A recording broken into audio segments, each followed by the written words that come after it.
પરસોત્તમ રૂપાલાને નિવેદન બાદ ક્ષત્રિય સમાજમાં આક્રોશની પરિસ્થિતિ છે, ત્યારે બીજી તરફ પરસોત્તમ રૂપાલાને લઈ રાજકોટમાં ભાજપનું ડેમેજ કંટ્રોલ. પ્રદેશ અધ્યક્ષ પાટીલે ભાજપના ક્ષત્રિય આગેવાનો સાથે બેઠક યોજી.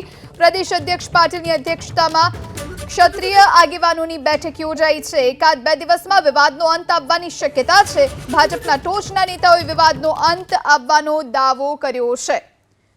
તો એક તરફ આજે અમદાવાદના ગોતામાં ક્ષત્રિયો એકઠા થયા અને તેમણે બેઠક યોજી, અને હવે બીજી તરફ રાજકોટમાં આજે CR પાટીલ પહોંચ્યા છે, ત્યારે ક્ષત્રિય આગેવાનો સાથે તેમણે પણ બેઠક યોજી છે. અને આજે આખી પરિસ્થિતિ વણસી છે. જે વિરોધનો સૂર ઉઠ્યો છે તેને ડામવાનો પ્રયત્ન કરવામાં આવી રહ્યો છે. પ્રદેશ અધ્યક્ષ પાટીલે ભાજપના ક્ષત્રિય આગેવાનો સાથે આજે બેઠક યોજી. આ વિશે વધુ જાણકારી માટે સંવાદદાતા પરાક્રમસિંહ આપણી સાથે રાજકોટથી લાઈવ જોડાયા છે. પરાક્રમસિંહ, આજે CR પાટીલ રાજકોટમાં છે અને હવે તેમણે ભાજપના ક્ષત્રિય આગેવાનો સાથે બેઠક કરી છે.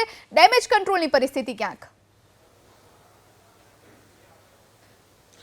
ચોક્કસ પ્રદેશ ભાજપના પ્રમુખ CR પાટીલ આજે રાજકોટના પ્રવાસે છે. અનેકવિધ કાર્યક્રમોનું આયોજન કરવામાં આવ્યું છે. તેમને અત્યારે ઔપચારિક જે મીડિયાને બીજી કોઈ માહિતી નહીં, પરંતુ ઔપચારિક જે વાતચીત દરમિયાન એવી વાત કરી હતી. મીડિયા સાથેનો તેમનો સંવાદનો કાર્યક્રમ હતો.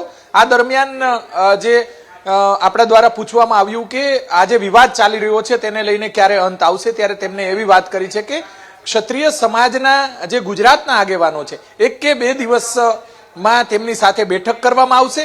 સાથે સાથે તેમની જે માંગણી છે તે પણ સાંભળવામાં આવશે.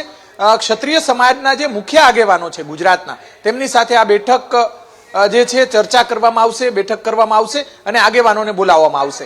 ડેમેજ કંટ્રોલ કરવાની તૈયારી જે છે તે પ્રદેશ ભાજપના અધ્યક્ષ CR પાટીલ છે તેમના દ્વારા કરવામાં આવી છે. આજે તેઓ અનેકવિધ કાર્યક્રમોની અંદર તેમને હાજરી આપી હતી. રાજકોટના ક્ષત્રિય સમાજના જે આગેવાનો છે તેમની સાથે બેઠકની વાત હતી, પરંતુ હજી સુધી તેમની કોઈ બેઠકના કોઈ ઓફિશિયલ કોઈ માહિતી મળી નથી. પરંતુ અત્યારે ઔપચારિક જે ચર્ચા હતી, પત્રકારો સાથે તેમનો સંવાદ હતો, એ દરમિયાન તેમને એવી વાત કરી છે કે એક કે બે દિવસની અંદર ગુજરાતના ક્ષત્રિય સમાજના જે આગેવાનો છે, પુરુષોત્તમ રૂપાલાનું જે નિવેદન અને ત્યારબાદ ક્ષત્રિય સમાજની અંદર જે વિરોધનો વંટોળ સમગ્ર રાજ્યમાં છે જોવા મળી રહ્યો છે. આજે અમદાવાદમાં પણ અલગ અલગ 70 જેટલી સંસ્થાઓ દ્વારા જે અલગ અલગ નિર્ણયો જે કરવામાં આવ્યા છે, વિરોધ પ્રદર્શનની જે વાત કરવામાં આવી છે, તેને લઈને પ્રદેશ ભાજપના અધ્યક્ષ છે તેમના દ્વારા અત્યારે ડેમેજ કંટ્રોલની જે વાત કરવામાં આવી છે. મોટા ક્ષત્રિય સમાજના જે આગેવાનો છે તેમની સાથે ચર્ચા કરવામાં આવશે આ મુદ્દે,